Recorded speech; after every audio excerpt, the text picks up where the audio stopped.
Good afternoon, ladies and gentlemen. Thank you very much for giving me an opportunity not to actually talk about my work, but to listen to such inspirational people. In fact, I've been rendered speechless after 3 hours of what I have learned, how many lives have been touched by people. And quite frankly, I'm not one of the types who's touched any lives whatsoever. I'm a simple researcher. I use data, I use economic theory to answer some straightforward, very obvious questions, So I'm extremely sorry that, I haven't touched any life whatsoever, but nevertheless, I have to muster a lot of courage because I've been rendered speechless by my previous speakers. Everybody is an example for us and an example for me in particular, that what is possible and what is possible to achieve, what is possible to do. So I'm going to make the best of my attempt to keep you guys engaged. I hope, there's no TED fatigue that is setting in now, but, so I'm going to talk about my research on women in Indian democracy, the good, the bad, and the ugly. And I think, this research has been inspired by actually Indian democracy itself. India is a very, very large democracy purely in terms of numbers. 834 million voters go out every 5 years to elect a government. More than 4 times in size when you compare the second largest democracy in the world, that is the United States of America. I mean, this is a reason to celebrate in some sense the Indian democracy, because this task, this humongous task, this thriving, stable, huge democracy is possible in a less developed country is something which is sort of, very, very appealing to me, that how has it happened? I mean, how has it survived?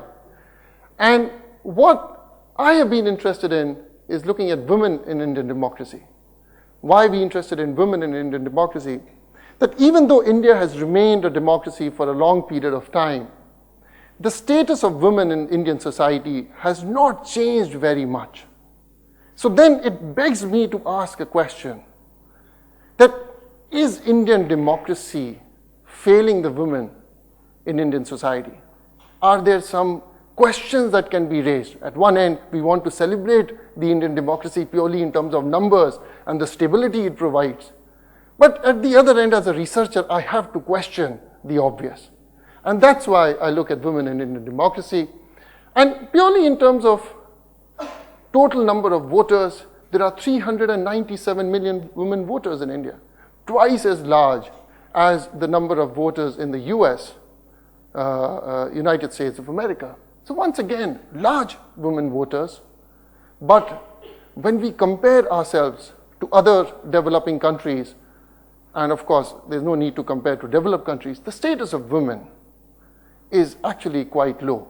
Gender inequality index, India ranks very, very poorly. So I start with the good side of the Indian democracy, which is the women's participation in the Indian democracy. I'm looking at women as voters, as participants in the electoral process. Well, what is really interesting is, we should always put men on top, it's more interesting. That was a joke, by the way. Anyway, so if you look at, men's participation, it has remained more or less the same in the last 50 years when it comes to electoral politics. But when you look at women, more and more women are going out to vote in the elections. This is a silent revolution that is happening. There's no legislation that has been passed that more and more women should go out and vote. It's only recently that the election office is actually encouraging more women to vote. But voluntarily, more and more women are going out to vote. And this is a phenomena that is present not only in socially advanced states like Kerala and Tamil Nadu, but also in socially backward states like Uttar Pradesh, Bihar, Rajasthan, and Madhya Pradesh. So more and more women are going out to vote. And what is really appealing about this simple statistic is that does this really matter? Are women an agent of change? Do they really matter? More and more women going out, so what? Well, the good news is that women are voters of change. And this came out in our study, we were studying one of a very landmark election in a state of Bihar in 2005. After decades of lawlessness, after decades of corruption, after decades of no economic growth and stagnation, we saw a change in the government. And I asked myself a very simple question. Who were these agents of change? Why change in 2005? And what was really remarkable when we analyzed the data was that actually women were the agents of change in that election. So all the constituencies where we saw more women coming out to vote, the chance that they would re-elect a person in power actually went down very drastically. So in 2005, if in a socially backward state like Bihar, the agents of change, what brought about a fresh, air in some sense, in the electoral sense, in the economic aspect in a socially backward state, actually it was the women that were driving the change. So this is the good part of women in Indian democracy. Now let's go to the bad part of the Indian democracy. Why are there so few women in politics? Why don't they contest elections, right? So we compare the Indian data with global data. What do we see? In 2013, across the world, when you sort of take an average, 20% of the parliamentarians are women. In India, that number is roughly 11%. In fact, when you look at state assemblies, it can vary between 2% and 11%. So this begs the question that why do we have so few women in politics? Well, there are two possible reasons, right? One is women are less likely to contest election. If you don't contest an election, there's no likelihood that you would be actually elected. And if a woman does contest an election, then they are less likely to win an election. Two possible obvious reasons. And so I said, okay, fine, let's look at this question. The only two things that I know very well is a little bit of economic theory, and the other is to be able to cut and slice the data. So I do empirical and both theoretical work in economics. So first, I asked that could there be a theoretical explanation for why there are so few women in politics? Because we should be guided by some concept out there. It should not be based on my opinion just because I say these two things. That is there anything else that could be driving it? And I asked myself a very simple question. That where are women more likely to contest an election?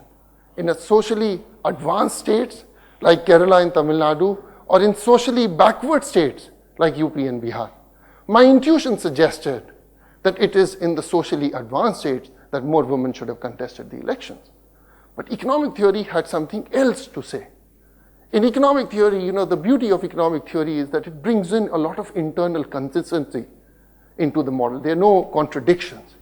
So, when we looked at it from a theoretical point of view, economic theory suggested that, look, contesting an election is a very costly affair. There are two ways in which you can influence political outcome. One is you go out and vote, and the other is by contesting an election. But voting is relatively cheaper compared to contesting an election.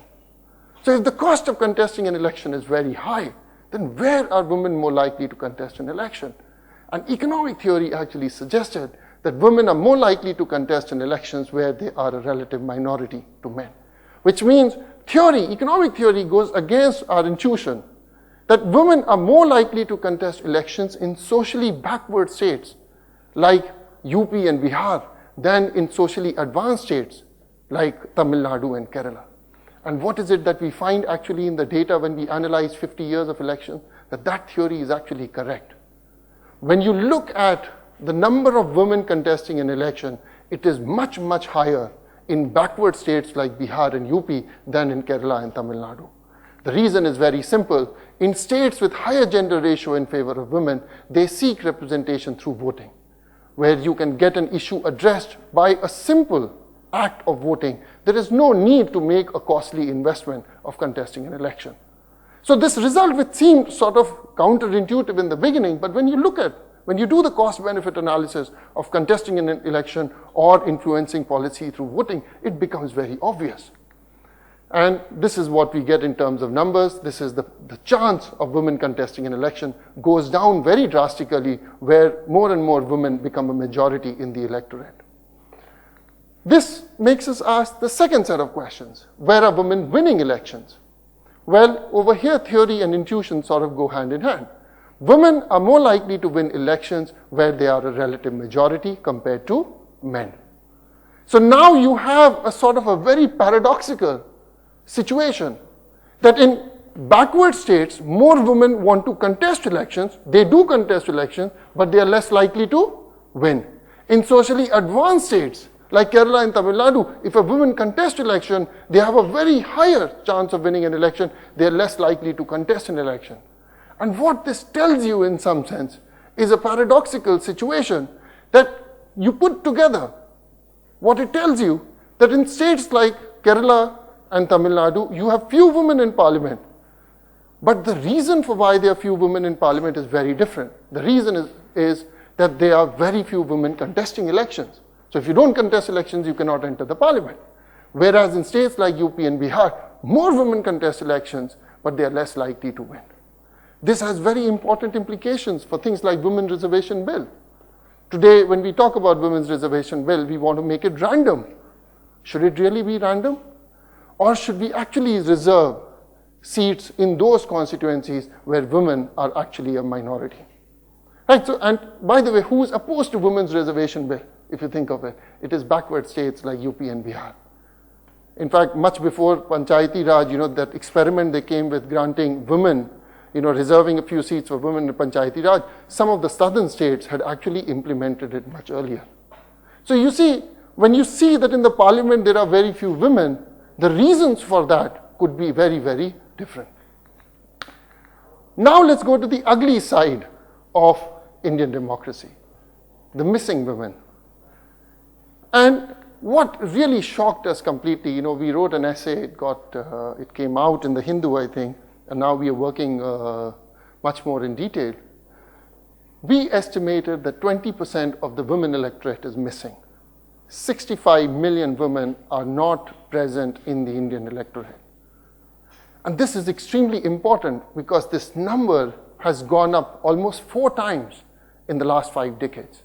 And as a percentage of women voters, this has gone up from 13% to 20%. So in other words, more and more women are missing in the Indian electorate in the last 4 or 5 decades of the Indian democracy. This is what sort of the data tells you. So it tells you at a certain level that we have reasons to celebrate the Indian democracy. We should participate in the carnival, but there is something which is missing in that whole dance. There is something which is not very obvious. And why does this really matter? It matters because when a government is formed by the consent of the people, it takes into account the consent of those people who are actually present. It does not take into account the consent of those people who are missing from the electorate. So what do we see? We see a government that is formed by the consent of the population that is artificially skewed against women. Indeed, it is not very surprising that when it comes to addressing issues of women violence, quite frankly, we don't have solutions. Quite frankly, we lack the political will to solve those problems simply because the population from whom we have to go and seek out the votes, the politicians, it is very artificially skewed against the women. There's no incentive whatsoever. And why are women missing? Well, firstly, large number of women are not registered to vote. So, a simple act of getting an identity card is not as simple as you seem. In fact, there is a very big gender discrimination in terms of who can get an identity card and who cannot. There are social issues, there are other factors that influence it. But more importantly, women are missing from the population because of sustained gross neglect. What we are told about missing women, there's a lot of emphasis on female infanticide as a reason for missing women in India. That is actually not the case. In fact, large number of women are not missing at the time of childbirth. That's an important explanation, but not the only one. One of the biggest explanations for excess female deaths come from intentional injuries. This was some of the work that has been done by researchers, economic researchers, and what they found was that excessive female death due to reported violence is very, very high in India, particularly when you compare it with other developing countries like sub-Saharan African countries or even China. In China, women are missing due to female infanticide. But in India, a large proportion of women are missing actually in adulthood. Most likely they've been killed or they've been violently assaulted. So this sort of, when you look at these numbers, it tells you, in some sense, the ugly side, not only of the Indian democracy, but also of our society at large. It's the violence perpetuates from people like us. So, towards what I would like to say towards the end, that unfortunately, competitive electoral process in the presence of missing women perpetuates gender-biased policies. What do I mean by that? The politician, men or women, want to get themselves elected to power. And if you have larger proportion of voters are men, they will cater more and more to men, to policies that favor the men. So competitive electoral process, unfortunately, does not solve the problem, but it actually makes it much worse. Well, Indian democracy will fail its women citizens if we do not correct the gender ratio in the population. This is one statistic that has actually become worse. I mean, people have related to growth with development, growth with poverty. But one thing, something which we have not been able to control, is the worsening gender ratio in our society. And that has important implications. Thank you very much.